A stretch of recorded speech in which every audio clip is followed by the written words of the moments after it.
Hello everyone, good morning, good afternoon. As a part of Microservices Java example series, today we'll go through Spring Cloud, Sleuth and Zipkin example. So before we get into technical details, let us see what is the use case and what is the dependencies required and what is the installation steps we need to perform before we jump into a coding part. So use case is very simple. Like in microservice architecture, we have a communication between two different microservices or many more microservices like that. So that how do you trace these logs? So this is very difficult becomes because when you have an n number of microservices, it becomes very difficult. So this is the one of the solution which Spring Cloud come up with. Like we have a kind of Sleuth and the Zipkin server, which will give you the visualization of how the communication happens. This is very good and very useful as well.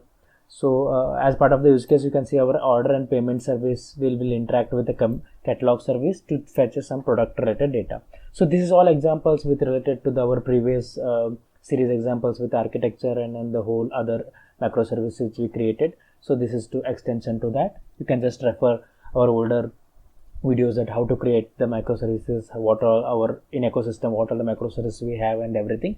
But this is the basic things which we required to proceed for the next steps. So now we have two services. One is like a catalog service and one we have a order and payment service. As I said, like this is the dependencies for the Sleuth and this is dependency for the Zipkin. What it does is like it generates a token to trace the communication between all the transactions, and what Zipkins gives you the beautiful visualization of a transaction between different microservices or a different component, I would say everything, and the same dependencies will have for other microservices as well. So it's a simple two dependencies which is required to use this configuration, use this setup, and you need to install a Zipkin to run that visualization or maybe a web visualization. You can just download it from the net and extract to a folder and just go to that folder and run java-jar with the jar file name. It's generally like Zipkin's jar, it will be there. It depends on which version you are downloading it. So these are the basic simple dependencies which we require that will do all the work for us. So now let us go into the coding. So already my catalog service and order and payment service are running already, so I'll just start this as well. For example, so if you see in my order service example, so I'm just contacting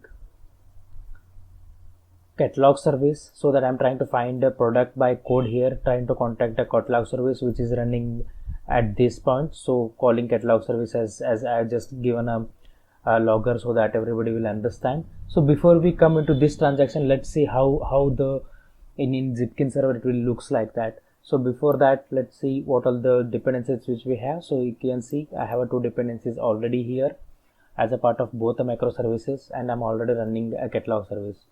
So let me jump into a catalog service Swagger UI. You can check my earlier video for a Swagger UI as well. I have one health check controller just to test whether catalog service is running or not. So I'll just try it out. I just executed now, so you can see it is up and running. Now as soon as I hit the health check controller, you can see the logger has printed like you hit from the catalog service, and there is a span ID and trace ID which is generated through our Sleuth integration. So you can see this is ID as generated.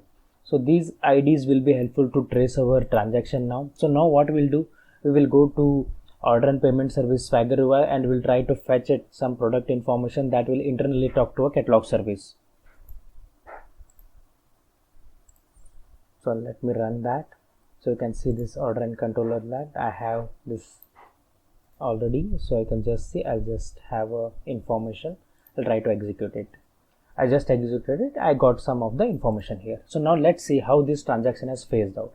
Now you can see there is one more request came to the catalog service, which is with different ID and then different span ID and everything. You can see that controller. But if you look at that, this is I not generated through the, or I not hit directly through the catalog service. It is come from the order and payment service.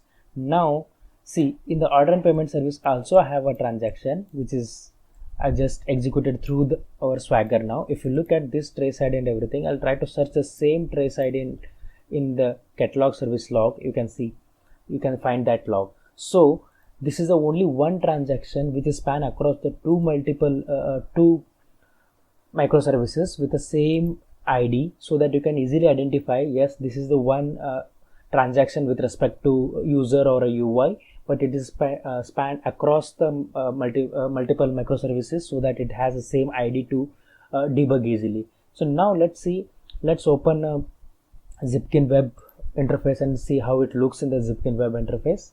So whenever you run a Zipkin Web Interface, so Zipkin will run at 9411 by default, and you can just access Zipkin by like this. So now this is a simple web interface what they have. So you have a log back, whatever the custom and everything. I just given a last 1 hour. Now I'll try to find a traces.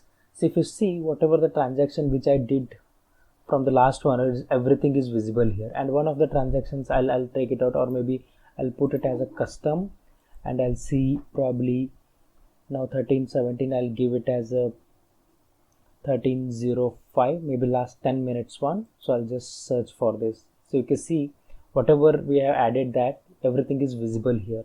And also trace are very important. You can see order payment service has contacted the catalog service in turn contacted to the MongoDB. So let's see what is the span of it. You can see the time taken and time written, everything is visible here. And with respect to everything, what is the code and everything, it is shown. See, in the order and payment service, we have called this. What is when the server started, when server finished, what is the path, what is the controller, what is the method, and everything it shows. It shows each and every minute details of the communication. So you can see all the when started, went down, everything, all the which product it has called, what is the address of that microservices and where it is called. And you can see here as well in the MongoDB. So that one transaction has 3 different components here, like order and payment service, catalog service, and the MongoDB. So this is nothing but this is in which order it is executed, that is only it will show. So you can see easily all the transactions like this, and it is very useful in a microservice architecture, because we generally have a multiple or n number of microservices, and it is very difficult to trace the logs and communication between where it is failed, why it is failed, which method it is failed, everything. But this gives a beautiful visualization, so that you can easily debug and identify this information. So also it has a more like service name, which all the service components, you can just sort it out based on that. If I give only catalog service, it will just give me the only traces of catalog service. If I give only order and payment service, it gives me a traces of only order and payment service where it is executed or initiated, it started. So which we given here. So you can see 4 spans and then the 100% success. This is failure. So everything. So it gives all of the more information. This is a very simple example which I given, but in real time we will have a lot more complex scenarios or the use case to come up with and to identify in production. So this will be definitely a very helpful and add-on for distributed tracing across the microservices. So I'll come up with again more information in our next videos. Thank you. Thanks a lot.